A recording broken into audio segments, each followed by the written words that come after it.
యెహోవా నీవు దోషములను కనిపెట్టి చూచిన ఎడల ప్రభువా ఎవడు నిలువగలడు? అంటే దేవుడు దోషాన్ని కనిపెట్టి చూస్తే ఎవడు నిలవగలడు? ఎవ్వరూ నిలబడలేరంట. ఎవ్వరూ నిలబడలేరు. అంటే ప్రతి పాపాన్ని, ప్రతి దోషాన్ని ఆయన లెక్క వేస్తూ ఉంటే ఎవ్వరూ ఆయన దగ్గర ఉండలేరు. కానీ దేవుడు ఏం చేశాడంట? ప్రభువా ఎవడు నిలువగలడు? అయినను జనులు నీ యందు భయభక్తులు నిలుపునట్లు నీ యొద్ద క్షమాపణ దొరుకును. హల్లెలూయా. జనులు అంటే ప్రజలందరూ దేవుని ఎడల భయభక్తులు నిలిపేటట్టు ఏం దొరుకుతుందంట దేవుడి దగ్గర? క్షమాపణ దొరుకుతుంది. హల్లెలూయా. అంటే దేవుని దగ్గర ఏం దొరుకుతుందంటే క్షమాపణ. దేనికి దొరుకుతుంది క్షమాపణ? భయభక్తులు నిలపటానికి. దేనికి? భయభక్తులు నిలపటానికి. క్షమిస్తే భయభక్తులు నిలుపుతారా ఎవరన్నా? అంటే నేను నిన్ను క్షమించాను అంటే భయం వస్తుందా ఎవరికన్నా? భయం రాదు. ఎందుకు రాదు? క్షమించే వాళ్ళంటే చులకన. ఏమీ చేయలేక క్షమించాడు అనుకుంటాం. ఏమీ చేయలేక క్షమించాడు అనుకుంటాం. కానీ భయభక్తులు నిలపటము ఎట్లా జరుగుతుందంటే క్షమాపణ వల్లనే జరుగుతుంది అది. హల్లెలూయా. ఎట్లా జరుగుతుంది? క్షమాపణ వలననే జరుగుతుంది. దేవుడు మనల్ని అందరిని ఏం చేశాడు ఆయన? క్షమించాడు. క్షమిస్తే మనకేమొస్తుందంటే భయం వస్తుంది, భక్తి వస్తుంది. ఆ క్షమాపణలో నుండి భయము, భక్తి అనేది వచ్చి మనం కూడా ఏం చేస్తాం? ఆ భయభక్తులతో ఒకరిని ఒకరు క్షమిస్తాము. హల్లెలూయా. ఒకరిని ఒకరు ఏం చేస్తాము? క్షమిస్తాము. యేసయ్య కొండ మీద శిష్యులకు ప్రార్థన నేర్పిస్తూ ఏమంటాడు? మేము మా రుణస్థులను క్షమించిన ప్రకారము మీరును మా రుణములను క్షమించండి ప్రభువా అనే ప్రార్థనని యేసు ప్రభు వారికి నేర్పిస్తాడు. అంటే ఏంటి ఇక్కడ? మీరు ఒకరిని క్షమిస్తేనే మీకు క్షమాపణ. మీరు ఇంకొకరిని క్షమించకపోతే మీకేం లేదు? క్షమాపణ అనేది లేదు అని ఆ మాట యొక్క ఉద్దేశం. అయితే అది క్రొత్త నిబంధన మొదలవటానికన్నా మునుపు చెప్పబడిన మాట. కొత్త నిబంధన ఎప్పుడు మొదలైంది? యేసు ప్రభు వారు ఈ లోకంలోకి వచ్చిన వెంటనే కొత్త నిబంధన మొదలవలేదు. ఎప్పుడు మొదలైంది కొత్త నిబంధన? యేసయ్య చనిపోయి తిరిగి లేచిన తర్వాత కొత్త నిబంధన మొదలైంది. హల్లెలూయా. మత్తయి, మార్కు, లూకా, యోహాను కొత్త నిబంధన కాదు. అవి యేసు ప్రభు జీవిత సంఘటనలు రాశారు. అయితే ఎక్కడి నుంచి నిబంధన అంటే అపోస్తల కార్యముల నుండి క్రొత్త నిబంధన. హల్లెలూయా. యేసు ప్రభు వారు కూడా దేని కింద ఉన్నారు? దేని కింద ఉన్నారు? పాత నిబంధనే. ఆయన జన్మించిన వెంటనే కొత్త నిబంధన అమల్లోకి రాలేదు. అయితే కొత్త నిబంధన ఎప్పటి నుంచి వచ్చిందంటే అప్పుడు. అయితే తర్వాత ఎఫెసీయులకు రాసిన పత్రికలో మీరు చూసినప్పుడు ఎఫెసీయులకు రాసిన పత్రిక 4వ అధ్యాయము చివరి వచనం చదవండి. ఒకని ఎడల ఒకడు దయ కలిగి కరుణా హృదయులై క్రీస్తునందు దేవుడు మిమ్మును క్షమించిన ప్రకారము మీరును ఒకనినొకడు క్షమించుడి. ఇదెప్పుడు? ఈ మాట ఎక్కడ? క్రొత్త నిబంధనలో దేవుడు రాయించిన మాట. మరి కొండ మీద ఉన్న ప్రసంగంలో ఉన్నదానికి ఇక్కడ ఉన్న మాటకి వ్యత్యాసం ఏంటి? అక్కడ మీరు ఒకరి పాపాన్ని మీరు క్షమిస్తే, మీరు మా రుణస్థులను మనం క్షమిస్తే దేవుడు మనల్ని క్షమిస్తాడు. కానీ ఇక్కడ ఏంటంట? క్రీస్తునందు దేవుడు మిమ్మును క్షమించిన ప్రకారము మీరును ఒకరిని ఒకరు క్షమించండి అంటున్నారు. హల్లెలూయా. అంటే ఏంటి? ముందు దేవుని దగ్గర నుంచి మనకి క్షమాపణ దొరికింది. ఆ లభించిన క్షమాపణనే మనం ఏం చేయాలంటే ఒకరి ఎడల ఒకరు ఏం చేయాలి? క్షమించాలి. అంటే ఇప్పుడు దేవుడి దగ్గర నుంచి తీసుకున్న దాన్ని మనము వేరే వాళ్ళకి ఇవ్వాలి. ఇది కొత్త నిబంధన. హల్లెలూయా. అంటే మనం క్షమిస్తే దేవుడు మనల్ని క్షమిస్తాడు కాదు. దేవుడు మనల్ని క్షమించాడు కాబట్టి మనము ఇతరులని క్షమించాలి. అంటే మన దగ్గర ఉంది ఫస్ట్ అది. అది ఇతరులకు మనము ఇవ్వాలి అని దాని అర్థము. హల్లెలూయా. అంటే ఇప్పుడు అంతా ఇదే ప్యాటర్న్ కదా. క్రీస్తు మిమ్మల్ని ప్రేమించిన ప్రకారము మీరు ఒకరినొకరు ప్రేమించండి. శిరస్సైన క్రీస్తు తన శరీరమైన సంఘాన్ని ప్రేమించిన ప్రకారము భర్తలను భార్యలను ప్రేమించండి. అంటే ప్రతి దానికి ఏంటి కంపారిజన్ అనమాట. అంటే యేసు ప్రభు ముందు మీకోసం చేశాడు, తర్వాత మీరేం చేయాలి? మీరు ఆయన కోసము ఆయన పక్షాన ఇతరులకి చేయండి అని. హల్లెలూయా. అంటే ఆయన దగ్గర నుంచి తీసుకొని మనం వేరే వాళ్ళకి ఇవ్వటం అన్నమాట. హల్లెలూయా. అట్లా ఇచ్చినప్పుడు ఏమవుతుంది? మనము యేసు ప్రభువుని చూపించిన వాళ్ళం అవుతాం. హల్లెలూయా. అయితే మనము ఎంతమందిని మనము క్షమించాము? ఇక్కడ ఏమంటాడు?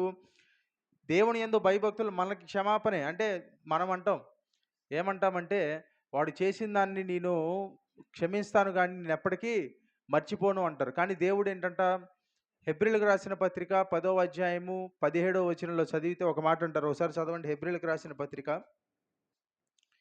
10వ అధ్యాయము 17వ వచనము. వారి పాపములను వారి అక్రమములను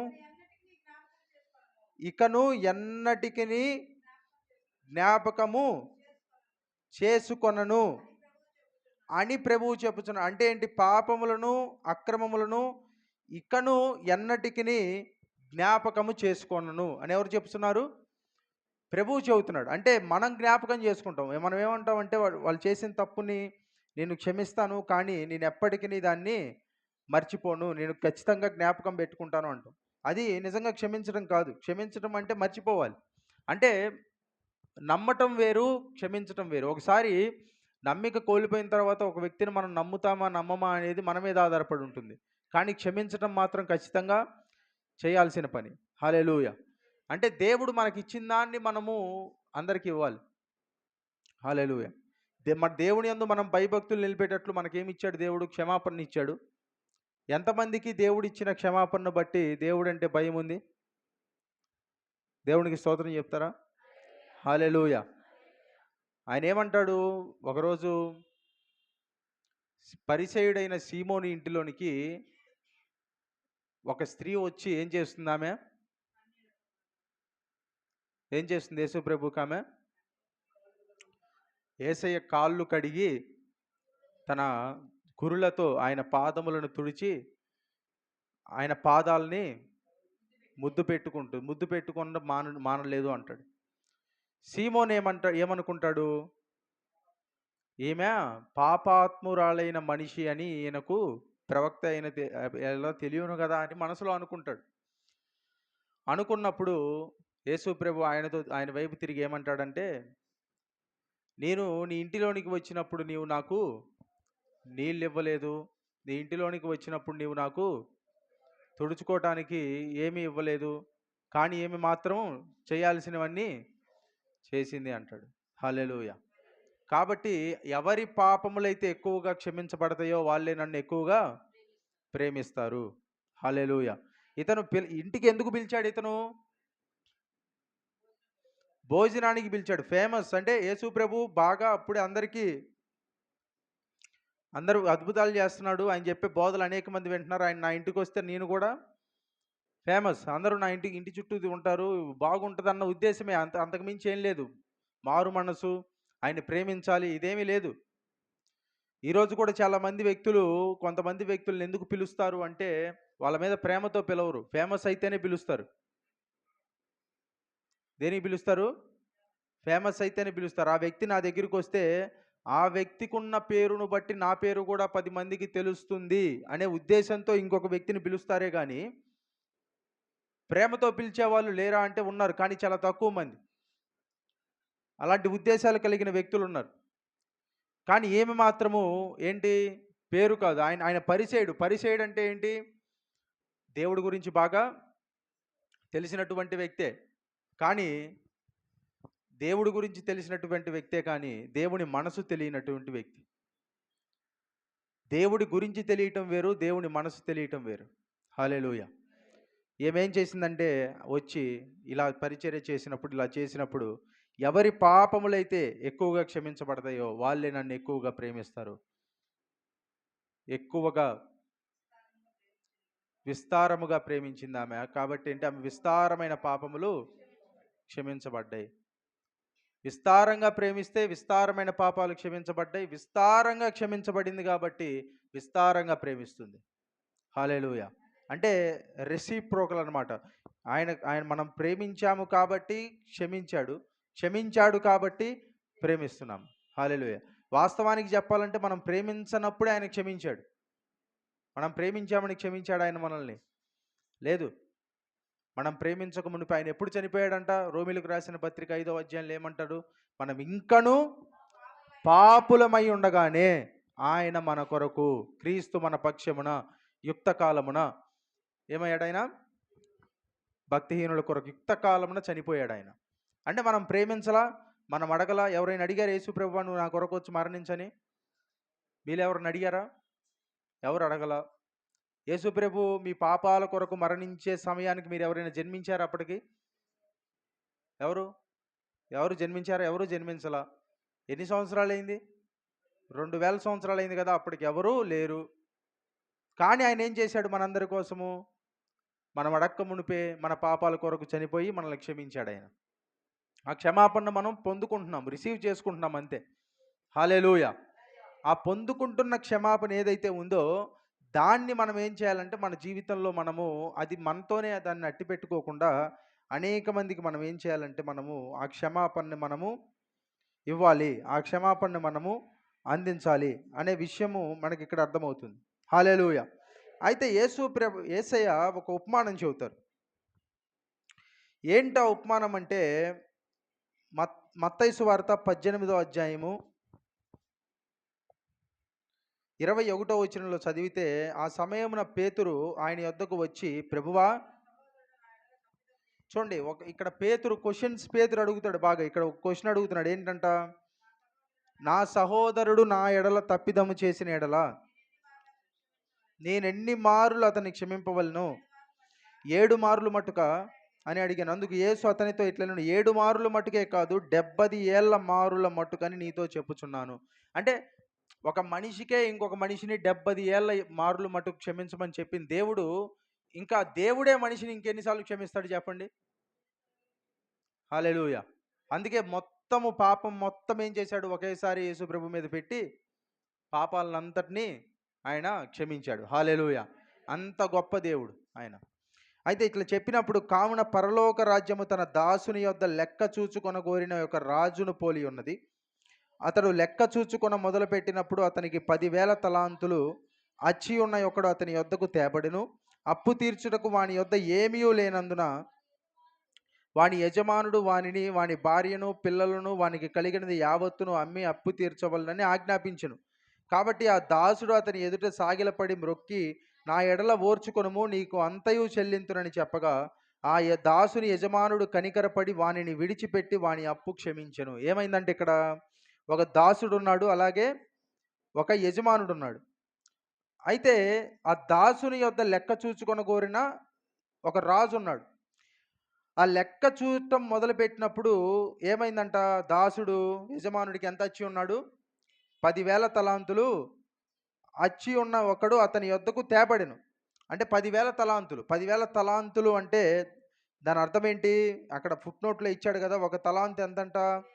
ఇంచుమించు 3,600 రూపాయలు కావచ్చు. అంటే ఒక తలాంత్ అంతంటే ఇంకా 10,000 తలాంతులు అంటే ఇంకెంతో మనము చూసుకోండి. తేబడ్డాడు. అప్పుడు అప్పు తీర్చుటకు వాని దగ్గర ఏమీ లేదు. ఏమీ లేదని ఏం చెప్పాడు? అప్పు తీర్చడానికి ఏం లేదని చెప్పి యజమానుడు ఒక మాట చెప్పాడంటే ఏం చెప్పాడు? వాని భార్యను, పిల్లలను, వాడికి కలిగింది మొత్తం అమ్మేసి అప్పు తీర్చమని చెప్పాడు. అంటే వాడు అప్పు తీర్చటము ఎంత అసాధ్యమో తెలుసా? వాడి భార్య, అతని పిల్లలు, అతనికి ఉన్నది మొత్తం అమ్మితే కానీ అతని అప్పు తీరదు. అంత అప్పు అంటది. ఇప్పుడు సాధారణమైన చిన్న చిన్న అప్పులు ఇంట్లో 1, 2 వస్తువులు అమ్మితే తీరిపోతాయి. కానీ ఇతనుకున్న అప్పు ఎలాంటి అప్పు? భార్యను నమ్మాలి, పిల్లల్ని నమ్మాలి, ఉన్నది మొత్తం అమ్మేయాలి. ఉన్న యావద్ ఆస్తి ఆస్తి కూడా లేదు. ఆస్తి ఉంటే ఏముంది? ఉన్నది ఏదైనా ఏదుంటే అది మొత్తం అమ్మేస్తే కానీ తీరనటువంటి పరిస్థితి. ఇలాంటి పరిస్థితుల్లో ఏమైంది? ఇంత ఇంత అప్పున్న వ్యక్తి, ఆ దాసుడు అతని ఎదుట సాగిలపడి, చూడండి ఎంత ఎంత దీనమైన పరిస్థితో, ఎంత భేద పరిస్థితో అతని ఎదుట సాగిలపడ్డాడంట. అప్పు తీర్చలేడు, భార్య పిల్లల్ని ఉన్నదంతా ఇచ్చేయలేడు. అతని ఎదుట సాగిలపడి మ్రొక్కి, చూడండి ఇది మనం అనుకుందాం, దేవుడు మనల్ని ఇలా ఉంటే క్షమించాడు అనుకుందాం. మన అప్పు మనం తీర్చలేము. ఎవరైనా తీర్చగలరా మన అప్పు? అంటే అప్పు అంటే నిజంగా డబ్బు అప్పుగా అని కాదు నేను అనేది, పాపము. పాపపు అప్పు ఎవడూ తీర్చలేడు. డబ్బు అప్పు పనిచేస్తే, బాగా కష్టపడి పనిచేస్తే, డబ్బు సంపాదిస్తే మరలా తిరిగి చెల్లించొచ్చేమో. పాపము అనే అప్పు ఎంత కష్టపడినా ఎవడు చెల్లించలేడు మరలా తిరిగి. జీవితం మొత్తం కష్టపడినా నీ పాపం అనే అప్పు నువ్వు తీర్చలేవు. నువ్వు చేయాల్సిందల్లా సాగిలపడి దేవుణ్ణి క్షమాపణ అడగటమే. హల్లెలూయా. అది మనం చేసి క్షమాపణ పొందుకున్నాం. అయితే ఇతను ఏం చేశాడు? దాసుడు అతని ఎదుట సాగిలపడి మ్రొక్కి, నా ఎడల ఓర్చుకొనుము, అంటే నా పట్ల దయ చూపించు, కనికరించు, ఓర్చుకో, నీకు అంతయు చెల్లింతునని చెప్పగా, అంటే నీకు కావాల్సిందంతా, నీకు ఇవ్వాల్సిందంతా నేనేం చేస్తాను? చెల్లిచ్చేస్తాను అని చెప్పాడు. చెప్పినప్పుడు ఆ దాసుని యజమానుడు కనికరపడి అంటే ఏమయ్యాడంట? ఆయన కనికరపడ్డాడంట. హల్లెలూయా. అంటే కనికరం వచ్చింది ఆయనకి.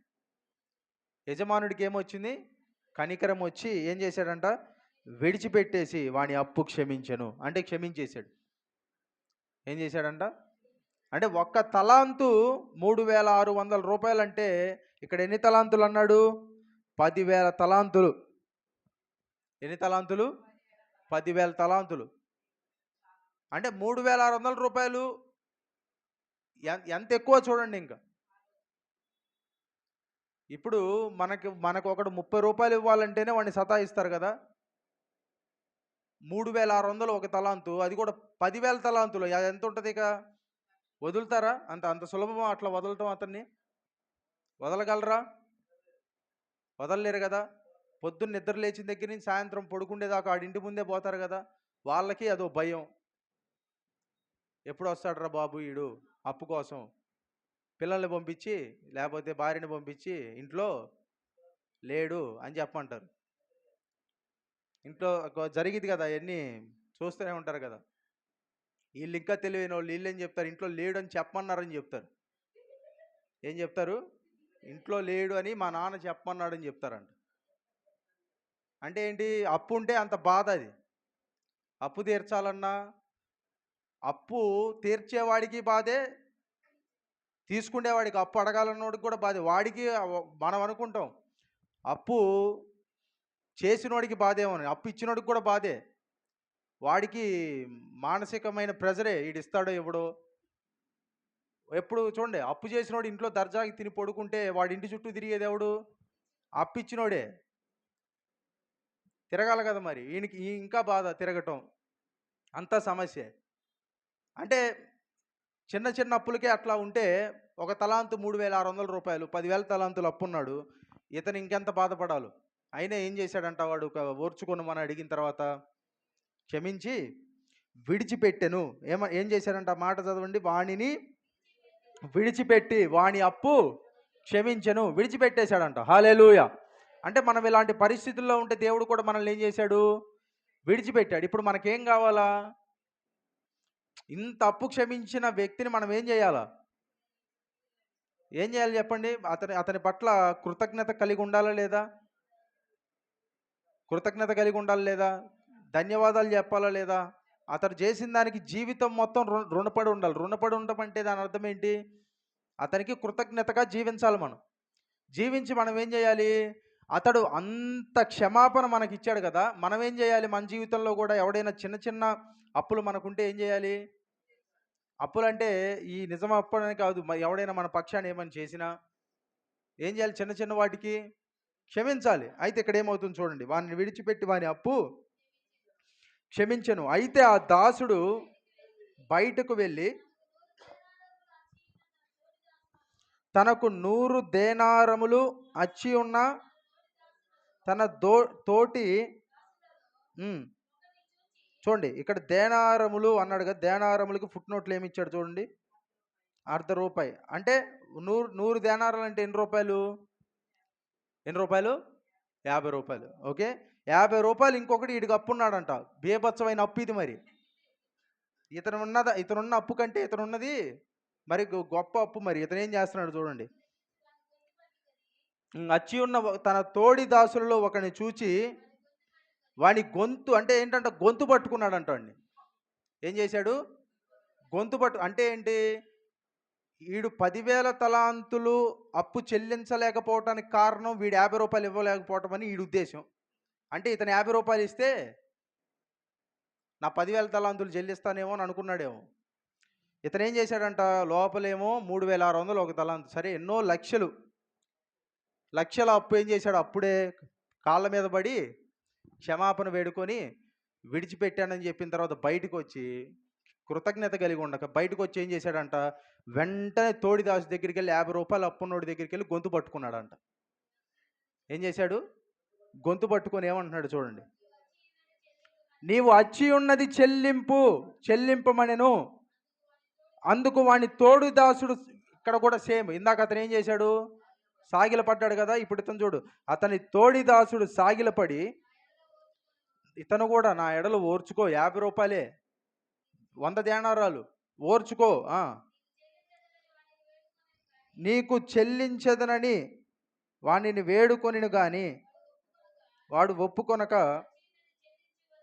చూడండి, వాడు ఒప్పుకొనక అచ్చి ఉన్నది చెల్లించినంత వరకు వాణిని చెరసాలలో వేయించెను. ఇతన్ని ఇట్లా చేస్తే ఇంతకుముందు ఇతడు సాగిల పడినప్పుడు, ఇతడు కాళ్ళ మీద పడినప్పుడు, ఇతడు అడుగుతున్నప్పుడు ఓర్చుకో యజమానుడా నేను నీకు చెల్లిస్తానన్నప్పుడు ఇతన్ని వదలకుండా ఇతన్ని తీసుకొని చెరసాల్లో పెట్టి కొట్టించి ఇంట్లో ఉన్నవన్నీ లాక్కుంటే ఎలా ఉండేది? కానీ ఇతనికి ఏం దొరికింది? అక్కడ క్షమాపణ దొరికింది. కానీ ఇతను బయటకు వచ్చి ఏం చేస్తున్నాడు? ఇతను అప్పుతో పోల్చుకుంటే ఇతను అప్పు అప్పే కాదు, ఇతను అప్పు అప్పే కాదు. ఈ రోజుల్లో చెప్పాలంటే ఒక పూట టిఫిన్ చేస్తే అయిపోద్ది అప్పు, అంతే కదా? అంటే ఇతనేం చేశాడు? గొంతు పట్టుకున్నాడంట, క్షమాపణ అడిగితే క్షమించట్లేదంట, తీసుకొని వెళ్ళి చెరసాల్లో వేయించాడంట. అంటే ఈ దాసుడు ఎవరికి సాదృశ్యం అంటే మనకే. మనం దేవుడి దగ్గర క్షమాపణ పొందుకుంటాం. దేవుడు మన పాపం ఓసారి మనం ఎంత పాపులమో మనకు తెలుసు, మన పక్కన వాళ్ళకి తెలియదు, మన ఇంట్లో వాళ్ళకి తెలియదు, మనకి మాత్రం మన ఎంత పాపులమో మనకు తెలుసు. అంత పాపాన్ని దేవుడు క్షమించాడని కూడా తెలుసు. కానీ మనం ఏం చేస్తాం? మన పక్షాన్ని ఎవడైనా చిన్నది తప్పు చేయగానే వెళ్ళి ఆడు గొంతు పట్టుకుంటాం. ఏం చేస్తాం? వెళ్ళివాడి గొంతు పట్టుకుంటాం. ఇప్పుడు మనల్ని ఏం చేయాలి? దేవుడు ఏం చేయాలి? ఒకసారి చూడండి, ఇక్కడ ఏమవుతుంది. కాగా వాని తోడి దాసులు జరిగినది చూచి మిక్కిలి దుఃఖపడి వచ్చి జరిగినదంతయు తన యజమానునికి వివరముగా తెలిపిరి. అప్పుడు వాని యజమానుడు వానిని పిలిపించి, చెడ్డదాసుడా, నీవు నన్ను వేడుకొంటివి గనుక నీ అప్పంతయు క్షమించి తిని, నేను నిన్ను కరుణించిన ప్రకారము నీవును. ఇది కొత్త నిబంధన బోధ ఇది. హల్లెలూయా. ఏంటి? ఇందాక ఎఫ్ఎస్సీలకు రాసి ఒకసారి మరలా వచనం చదవండి. ఎఫ్ఎస్సీ 4:24 చివరి వచనం చదవండి. 31, 32 32. ఒకని ఎడల ఒకడు దయ కలిగి కరుణా హృదయులై క్రీస్తునందు దేవుడు మిమ్మును క్షమించిన ప్రకారము మీరును ఒకడినొకడు క్షమించుడి. ఇప్పుడు ఈ వచనం చదవండి.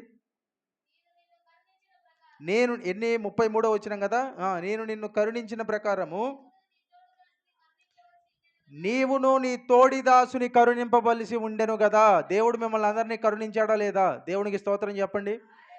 దేవుడు మిమ్మల్ని అందరినీ క్షమించాడని నమ్మిన వాళ్ళు దేవునికి స్తోత్రం చెప్పండి. దేవుడు ఇప్పుడు మీతో ఏం చెప్తున్నాడంటే, నేను నిన్ను క్షమించిన ప్రకారము, నేను నిన్ను కరుణించిన ప్రకారము నీ తోటి వాణ్ణి నీవు క్షమించాలి కదా. నీ తోటి వాణ్ణి నీవు కరుణించాలి కదా అని దేవుడు చెప్తున్నాడు. హల్లెలూయా. అంటే క్షమాపణ దేవుడు నువ్వు క్షమిస్తే నేను క్షమిస్తా అంటే అప్పుడు బాగుంటుంది మనకి. చచ్చినట్టు క్షమించాలి, ఇక తప్పదు.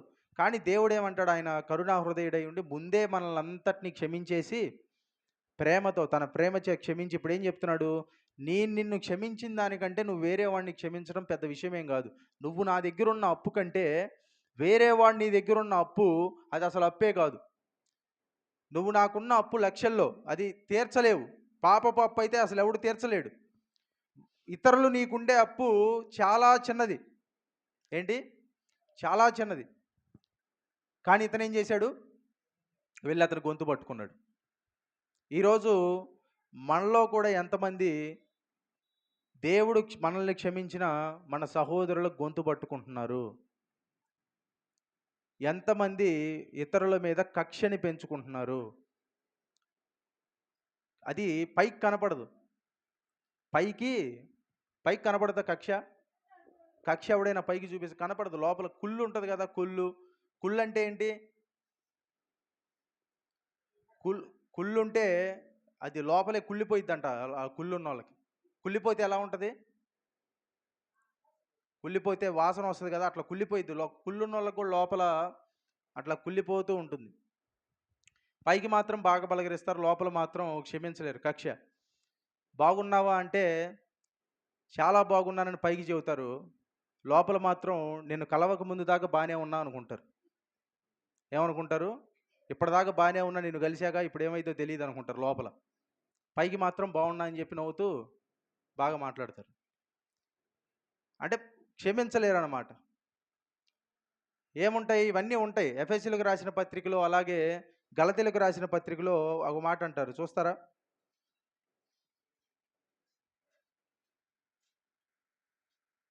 గలతీయులకు రాసిన పత్రిక 5వ అధ్యాయము 20వ వచనము. విగ్రహారాధన, అభిచారము, ఏంటంట? ద్వేషము. ఏంటంట అది? ద్వేషము. అంటే ఒకళ్ళంటే ఒకళ్ళకి ద్వేషం, కలహము, మత్సరములు, క్రోధములు, కక్ష. కక్ష అంటే ఏంటి చెప్పండి? కక్ష అంటే తెలీదా మీకు? ఎప్పుడు కక్ష రాలేదు ఎవరి మీద? నిజం చెప్పండి. అసలు ఎప్పుడు కక్ష అనే పదమే తెలియనట్టు చూస్తున్నారు. కక్ష అంటే ఏంటి? అంటే కక్ష సాధింపు అంటారు కదా, అంటే రివెంజ్ అన్నమాట. ఎట్లయినా వాళ్ళు చేసిన దానికి మనం తిరిగి ఏదో ఒకటి చేయాలి. కక్ష. భేదములు అంటే నువ్వు అది నేను ఇది, నువ్వు అక్కడ నేను ఇక్కడ, నీ స్థానం అది నా స్థానం ఇది. ఈ భేదాలు ఇవన్నీ ఇవే బయట ఉంటే పర్లా, అంటే బయట ఉన్నాయి, బయట ఉన్న తప్పే.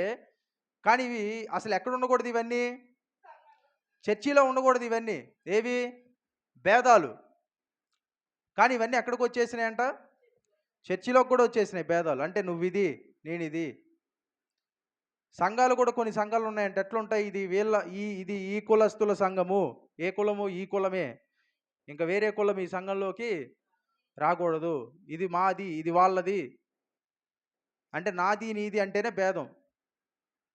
మళ్ళీ పాస్టర్లో కూడా భేదం. ఇక్కడ కొరింథీయులకు రాసిన పత్రికలు అంటాడు కదా, ఏమని? నేను పౌలు వాడను, నేను అపోలో వాడను, నేను కేఫా వాడను. ఇంకొంతమంది మనుషులందరినీ ఎందుకు నేను క్రీస్తు వాడను అంటారంట. అంటే ఇవన్నీ భేదములు, విమతములు, అసూయలు, మత్తతలు, ఇవన్నీ గురించి చెప్తాడు. ఇవన్నీ ఏంటంటే దేవుని రాజ్యమును స్వతంత్రించుకోను ఇవన్నీ. అలాగే ఎఫెసీయులకు రాసిన పత్రికలో కూడా మనం చూస్తే 5వ అధ్యాయము 4వ వచనము, 3వ వచనం నుంచి చదవండి. మీలో జారత్వమే కానీ, ఏ విధమైన అపవిత్రతయే కానీ, లోభత్వమే కానీ వీటి పేరైనను ఎత్తకూడదు. ఇవి పరిశుద్ధులకి తగనివి. కృతజ్ఞతా వచనమే మీరు ఉచ్చరింపవలను కానీ మీరు బూతులైనను, పోకిరి మాటలైనను, సరసోక్తులైనను ఉచ్చరింపకూడదు. ఇవి మీకు తగవు. ఇవి మీకేంటంట? తగవు. అంటే ఏంటి? ఇవన్నీ కక్షలు, భేదములు, అసూయలు, మత్తతలు, విభేదములు ఇవన్నీ మీకు తగనివి. అంటే ఒకళ్ళ మీద ఒకళ్ళు కక్ష పెంచుకోకూడదు. కొంతమంది కక్ష పెంచుకుంటే ఎంత పెంచుకుంటారంటే అతన్ని నేనైనా చంపేయాలి, అతని చేతిలో నేనైనా చచ్చిపోవాలని ఎంత పెంచుకుంటారు కక్షలు. అంటే క్షమాపణ లేదు, ఒకరినొకరు క్షమించలేరు. ఇప్పుడు వీళ్ళెవరు? దేవుడి దగ్గరికి వచ్చి, ప్రభువా నేను పాపం చేశాను, నన్ను క్షమించు అంటారు. బయటికి వెళ్ళి వీడి మీద ఒక చిన్న తప్పు వీడు దేవుడికి చేసిన తప్పు కంటే ఇతనికి ఇంకొక అతను చేసిన తప్పు చాలా చిన్నది. కానీ అతని దగ్గరికి వెళ్ళి ఏమంటారు? అసలు నువ్వు క్షమాపణకి పాత్రుడివి కాదురా, నిన్ను అసలు క్షమించకూడదురా అంటారు. మరి మనం ఏమన్నా ఉత్తములమా?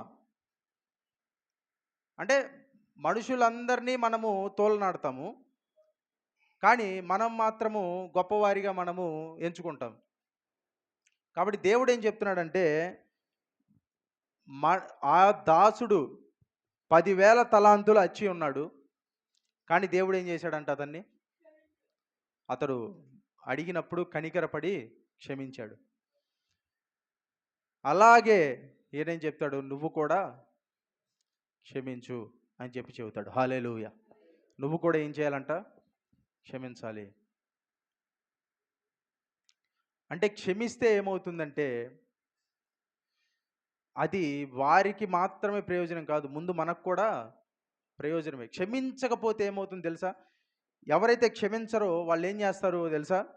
ఈ ఈ భావోద్రేకం ఉంటుంది కదా, ఏదైతే అతను నాకు హాని చేశాడు, ఏదైతే అతను నన్ను ఇలా అన్నాడు అనేది ఉంటుంది కదా, ఆ మాటని అన్నోడు కూడా గుర్తుపెట్టుకోడు. మనం ఏం చేస్తాము? దాన్ని సంవత్సరాలు మనం మనసులోనే పెట్టుకొని ముందుకెళ్తూ ఉంటాం కదా. ఇప్పుడు అది ఎవరికి హాని? అది ఆ మాటలను మనం మనసులో పెట్టుకొని మన జీవితం గడుపుతూ ఉంటే లోపల మనకే హాని. అది లోపల మనమే దాన్ని తీసుకెళ్తున్నాం ముందుకి. కానీ అన్నోడిని అన్నట్టు క్షమించి వదిలేసి ముందుకెళ్ళిపోతే మనం ఏం చేస్తున్నాం? ఆ మాటలను అక్కడే వదిలేసి ముందుకెళ్ళిపోతే మన మనస్సాక్షి ఎలా ఉంటుంది? ఎంతో ప్రశాంతంగా ఉంటుంది. హల్లెలూయా. ఎంతో ప్రశాంతంగా ఉంటుంది. హల్లెలూయా. కాబట్టి దేవుడు ఏం చెప్తున్నాడంటే, జనులు ఆయన యందు భయభక్తులు నిలుపునట్లు ఆయన యొద్ద ఏం దొరుకుతుందంట? క్షమాపణ దొరుకును. ఆయన యొద్ద క్షమాపణ దొరుకుతుంది. హల్లెలూయా. ఆ క్షమాపణ ఏం చేయాలంటే మనం అందరము పొందుకున్న క్షమాపణను కూడా మనం ఏం చేయాలంటే అందరికీ మనము ఇవ్వాలి. హల్లెలూయా. అంటే ఇవంతా దేవుడి దగ్గర నుంచి తీసుకొని మనం ఇవ్వటమే. నేను మిమ్మల్ని ప్రేమించిన ప్రకారము మీరును ఒకరినొకరు ప్రేమించండి. అంటే అంత మనసు దేవుడు మనకి ఇవ్వాలని మనం ప్రార్థన చేయాలి. హల్లెలూయా. అది ఎవరికీ లేదు. మనం ఏం చేయాలంట? ఆ మనసు మనకి ఇవ్వాలి అని చెప్పి ప్రార్థన చేయాలంట. హల్లెలూయా. ఒక మాట అంటాడు, ఒకసారి చూస్తారా? యోహాను రాసిన మొదటి పత్రిక 3వ అధ్యాయము 15వ వచనము. తన సహోదరుని ద్వేషించువాడు నరహంతకుడు, ఏ నరహంతకుని యందును నిత్య జీవం ఉండదని మీరు ఎరుగుదురు. ఆయన మన నిమిత్తము తన ప్రాణము పెట్టెను గనుక దీని వలన ప్రేమ ఎట్టిదని తెలుసుకొనుచు. అంటే దేవుడు మన కోసం ప్రాణం పెట్టాడు కాబట్టి ఏం తెలుసుకుంటున్నామంట? మనం ప్రేమ ఎలాంటిది అనేది మనం తెలుసుకుంటున్నాం. హల్లెలూయా. దీనివల్ల ప్రేమ ఎట్టిదని తెలుసుకొనుచున్నాము. చూడండి, ఈ మాట ఇంపార్టెంట్. మనము కూడా సహోదరుల నిమిత్తము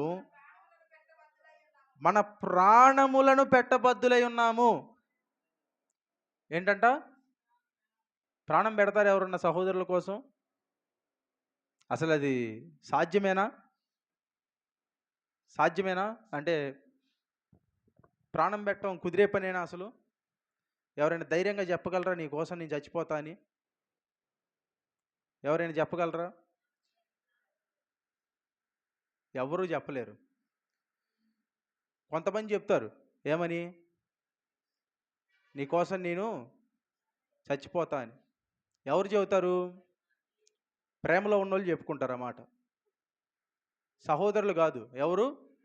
నీకోసం నేను చచ్చిపోతా, నువ్వు నా కోసం చచ్చిపోతావా, నేను చచ్చిపోతే నువ్వు ఏడుస్తావా, పిచ్చి పిచ్చి క్వశ్చన్స్ అన్నీ అడుగుతారు. ఏంటంటే నేను చచ్చిపోతే నువ్వు ఏడుస్తావా ఇవన్నీ అడుగుతారు కదా. కానీ దేవుడు ఏమంటాడు బైబిల్లో? మనము మన సహోదరుల నిమిత్తము ప్రాణం పెట్టబద్దులమై ఉన్నాం. అంటే ప్రాణం పెట్టమని కాదు, పెట్టబద్దులమై ఉన్నామంటే ఆ పెట్టవలసిన పరిస్థితి వచ్చిన, అంటే ప్రాణం పెట్టండి అంటే దాని అర్థం ఏంటి? నువ్వు సహోదరు కోసం చచ్చిపో, ప్రాణం తీసేసుకో కాదు. ఆ పెట్టాల్సిన పరిస్థితి వచ్చినా అంత ప్రేమించాలి, ప్రాణం పెట్టే పరిస్థితి వచ్చినా ప్రేమించాలి అని ఆ మాట ఉద్దేశం. సహోదరుడి కోసం ప్రాణం పెట్టేది తీసేయండి, సహోదరుని చంపేసే అంత ఉన్నారు ఇప్పుడు చాలామంది.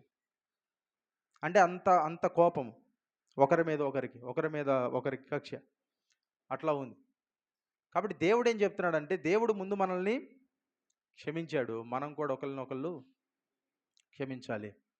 అది పెద్ద కష్టమైన పనేం కాదు. అది వాళ్ళు గ్రాంటెడ్గా తీసుకుంటున్నారు అంటే, చూడండి వాళ్ళని ఏం చేయాలి మనం? క్షమించిన తర్వాత ఏం చేయాలంటే, 1-2 సార్లు క్షమించిన తర్వాత యూ కెన్ ఫర్గివ్ ఎనీవన్. అంటే మీరు ఎవరినైనా క్షమించవచ్చు, కానీ ఎవరినైనా నమ్ముతారో నమ్మరో అనేది అది మీ మీద ఆధారపడి ఉంది. అందరినీ నమ్మమని చెప్పలా దేవుడు. హల్లెలూయా. అందరినీ క్షమించమన్నాడే కానీ అందరినీ నమ్మమన్నాడా?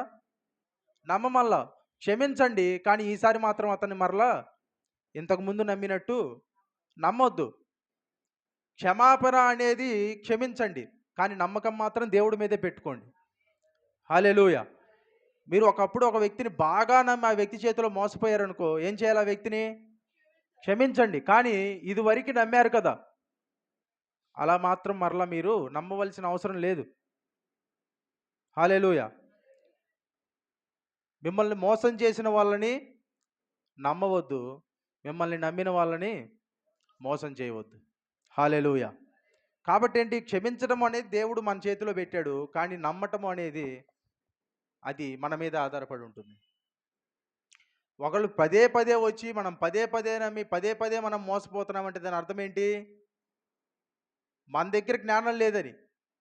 బైబిల్లో కూడా ఏమంటాడు? మోసపోకుడి అంటాడు. మోసపోకుండా ఎలా ఉంటారు చెప్పండి? ఎలా మోసపోతారు? అసలు మోసం అనేది ఎలా జరుగుతుంది చెప్పండి ఫస్ట్? నమ్మితేనే కదా మోసం జరిగేది. మరి మోసపోకుడి అని దేవుడు అన్నాడంటే దాని అర్థం ఏంటి? నమ్మొద్దు, మనుషుల్ని ఆధారం చేసుకోవద్దు. బైబిల్లో మధ్య వచనం ఏముంటుంది తెలుసా? మధ్య వచనం ఏమంటాడు? రాజులను నమ్ముట కంటే యెహోవాను ఆశ్రయించుట మేలు. మనుషులను ఆశ్రయించుట కంటే, రాజులను ఆశ్రయించుట కంటే దేవుణ్ణి నమ్ముకోవటం మేలు. ఎక్కడుంటుంది తెలుసా మాట? బైబిల్ మధ్యలో.